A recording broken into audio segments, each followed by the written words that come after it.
Introduction. Indications of a growth in the volume of interest in Buddhism are noticeable in some sections of the Indian people. Along with it there is naturally a growing demand for a clear and consistent statement of the life and teachings of the Buddha. Anyone who is not a Buddhist finds it extremely difficult to present the life and teachings of the Buddha in a manner which would make it a consistent whole. Depending on the Nikayas, not only the presentation of a consistent story of the life of the Buddha becomes a difficult thing, and the presentation of some parts of his teachings becomes much more so. Indeed, it would not be an exaggeration to say that of all the founders of religions in the world, the presentation of the life and teachings of the founder of Buddhism presents a problem which is quite puzzling, if not baffling. Is it not necessary that these problems should be solved and the path for the understanding of Buddhism be made clear? Is it not time that those who are Buddhists should take up these problems at least for general discussion and throw what light they can on these problems? With a view to raise a discussion on these problems, I propose to set them out here. The first problem relates to the main event in the life of the Buddha, namely, Parivraja. Why did the Buddha take Parivraja? The traditional answer is that he took Parivraja because he saw a dead person, a sick person and an old person. This answer is absurd on the face of it. The Buddha took Parivraja at the age of 29. If he took Parivraja as a result of these three sights, how is it he did not see these three sights earlier? These are common events occurring by hundreds, and the Buddha could not have failed to come across them earlier. It is impossible to accept the traditional explanation that this was the first time he saw them. The explanation is not plausible and does not appeal to reason. But if this is not the answer to the question, what is the real answer? The second problem is created by the four Aryan truths. Do they form part of the original teachings of the Buddha? This formula cuts at the root of Buddhism. If life is sorrow, death is sorrow and rebirth is sorrow, then there is an end of everything. Neither religion nor philosophy can help a man to achieve happiness in the world. If there is no escape from sorrow, then what can religion do?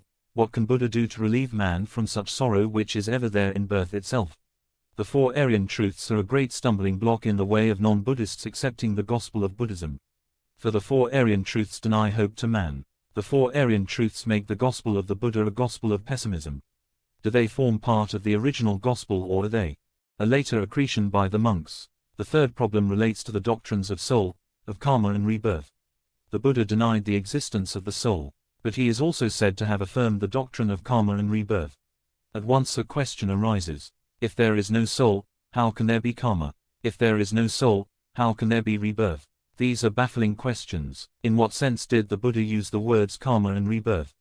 Did he use them in a different sense than the sense in which they were used by the Brahmins of his day? If so, in what sense? Did he use them in the same sense in which the Brahmins used them? If so, is there not a terrible contradiction between the denial of the soul and the affirmation of karma and rebirth? This contradiction needs to be resolved. The fourth problem relates to the bhikkhu. What was the object of the Buddha in creating the bhikkhu? Was the object to create a perfect man? Or was his object to create a social servant devoting his life to service of the people and being their friend, guide and philosopher? This is a very real question. On it depends the future of Buddhism. If the bhikkhu is only a perfect man, he is of no use to the propagation of Buddhism, because though a perfect man, he is a selfish man. If, on the other hand, he is a social servant, he may prove to be the hope of Buddhism. This question must be decided not so much in the interest of doctrinal consistency but in the interest of the future of Buddhism. If I may say so, the pages of the Journal of the Mahabodhi Society make, to me at any rate, dull reading. This is not because the material presented is not interesting and instructive. The dullness is due to the fact that it seems to fall upon a passive set of readers. After reading an article, one likes to know what the reader of the journal has to say about it. But the reader never gives out his reaction. This silence on the part of the reader is a great discouragement to the writer. I hope my questions will excite the readers to come and make their contribution to their solution. Prologue. From time to time men find themselves forced to reconsider current and inherited beliefs and ideas, to gain some harmony between present and past experience, and to reach a position which shall satisfy the demands of feeling and reflection and give confidence for facing the future. If, at the present day, religion, as a subject of critical or scientific inquiry, of both practical and theoretical significance, has attracted increasing attention, this can be ascribed to a. The rapid progress of scientific knowledge and thought, b. the deeper intellectual interest in the subject, c. the widespread tendencies in all parts of the world to reform or reconstruct religion, or even to replace it by some body of thought, more rational and scientific, or less superstitious, and d. the effect of social, political, and international events of a sort which, in the past, have both influenced and been influenced by religion.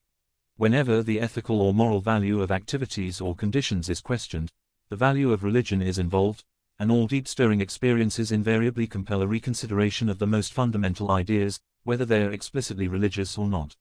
Ultimately there arise problems of justice, human destiny, God, and the universe, and these in turn involve problems of the relation between religious and other ideas, the validity of ordinary knowledge, and practicable conceptions of experience and reality. From Encyclopedia of Religion and Ethics, Volume X, p. 669.